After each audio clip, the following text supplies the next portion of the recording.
ওইটার বরাদ্দ ছিল ৭৫ লক্ষ টাকা, সেটা আমি ইনশাআল্লাহ করেছি।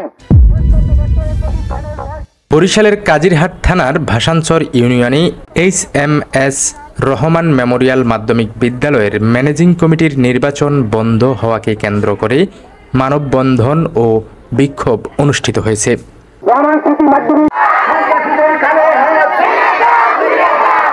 সহকর্মী SM শাহ আলম জানিয়েছেন, 16 মে বৃহস্পতিবার সকাল 10টায় বিদ্যালয়ের সামনে এ মানববন্ধন ও বিক্ষোভ অনুষ্ঠিত হয়।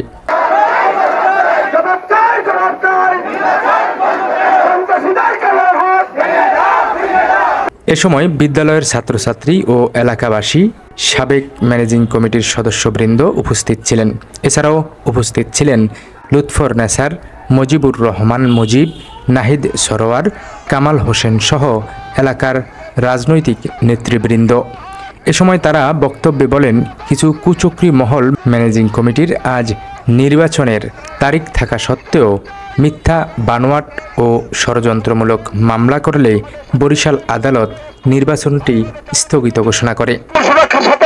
সুরক্ষিত রাখার জন্য আপনাদেরকে পাশে নিয়ে সব ধরনের কার্যক্রম করব। আর এই বন্ধ ঘোষণার পরেই কুচক্রী মহলের বিরুদ্ধে রাস্তায় বিক্ষোভে নেমে পড়ে ওই এলাকার ছাত্র, অভিভাবক ও এলাকাবাসী। এলাকার সকলকে ধন্যবাদ জানিয়ে আমার সংক্ষিপ্ত বক্তব্য শেষ করছি। আল্লাহ হাফেজ, আসসালামু আলাইকুম। মানববন্ধনে দাবি করা হয়, কোনো শর্ত ছাড়াই দ্রুত ম্যানেজিং কমিটির নির্বাচন শেষ করতে হবে। তা না হলে পুনরায় তারা ছাত্রছাত্রীদের সাথে নিয়ে মানববন্ধন করবেন। এই বিদ্যালয়ের সমস্ত ছাত্রছাত্রীদের উনি যতদিন এখানে থাকবেন ইনশাআল্লাহ সমস্ত ছাত্রছাত্রীদের বেতন মওকুফ করা হইবে।